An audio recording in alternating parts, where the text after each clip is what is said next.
Hi everybody, it's January 4th, 2026.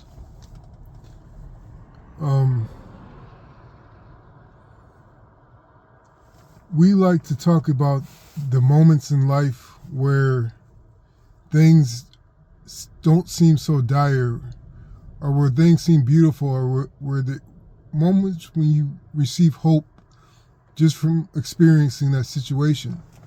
And yes, moments are great, and moments give us fuel to live on and to, keep on progressing. And just the nature of this realm, we get reliant on these moments while we're in them. We don't want the moment to end, or we want to keep on having continuous successions of moments that inspire. And we all know that that's not possible. We all know that these moments, these special moments, come sporadically, and they come few and far between at times. And that's almost like the situation with happiness. Happiness could be so liberating, so healing, so harmonious with you that you wish you could be happy all the time. And we know that that's not how it works. We aren't happy all the time. We aren't sad all the time. We aren't mad all the time. Emotions and states of being are transient. They are temporary. And this is what we have to learn about these special moments, is that the best moments in life are temporary. And as far as we are concerned, we are eternal. So that denotes a greater scheme, which is that your whole life is a moment relative to the moments inside of it, which means that your whole life is a constant moment, and whatever happens inside of it is the organisms of that reality. The thoughts, the emotions, the concepts, the physical exertion, the everything that goes on within that, within your moment, which you call your life, are organisms that are like cells that contribute to your life, that sustain your life, that give your life the ebbs and flows. So if you look at it that way, moments are just are like food. Some of them are good and healthy, and some of them aren't. And the ones that aren't usually teach you a lesson and teach you how to live better eventually, and they lead to healing. Maybe it seems futile when they cause injury and they lead to healing, but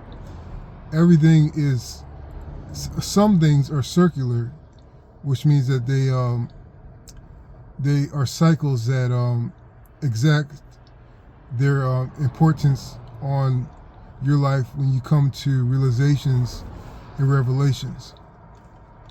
So this gets me to thinking about incongruent layers in our lives. So what I mean by that is that you might, for example, be in a beautiful situation. You may have a wonderful person next to you, beside you, in the fight with you. And there may be thoughts in your head where you're criticizing this person. At the same time, you're so thankful for this person. You're so grateful for them being in your life, but you can't shut up the critical judgment that your mind seems to be automatically passing on them. It seems that you can't shut your mind up. You are looking at their faults. You are disrespecting them in your mind, and they are so great in your life. So these incongruent layers can create an anxiety. They can create a torment inside of you. And so one thing we must know is that the voice in your head, or your incessant thinking, is not necessarily coming from you. It's almost like a pollution that's unavoidable with life. It's pollution. It's unresolved, unmanifested frustrations and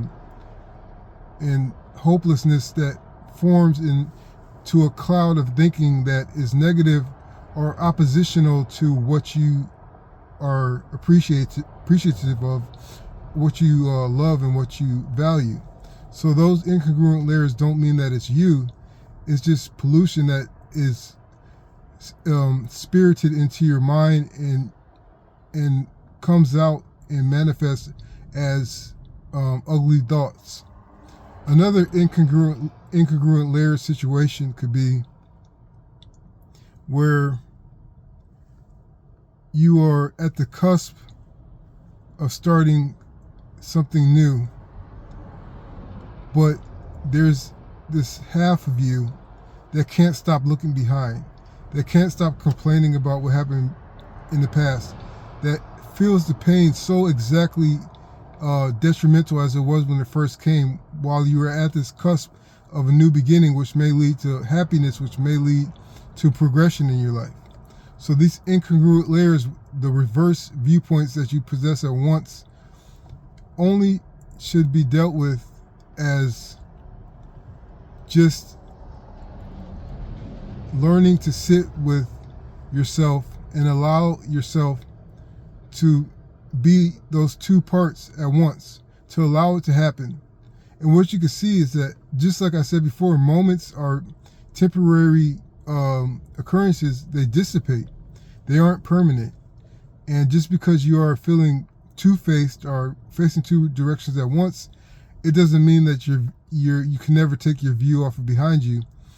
Things need to run out of energy. And all these mental viewpoints and mental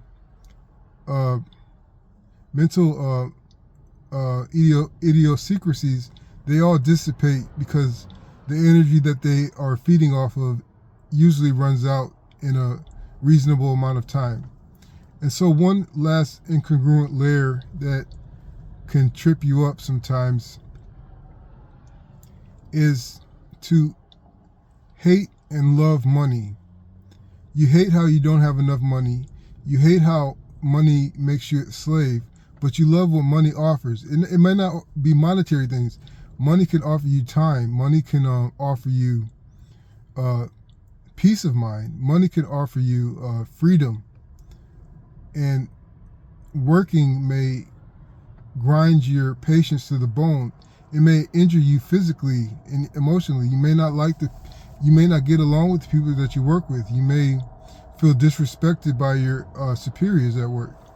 And so with the incongruent layers of money, it just takes a strength that you develop as you get older or as you learn to realize that for some portion of your experience, you have the power to be patient about money. You have the power to be restrained about money. You have the power to be comfortable with the amount of money you have.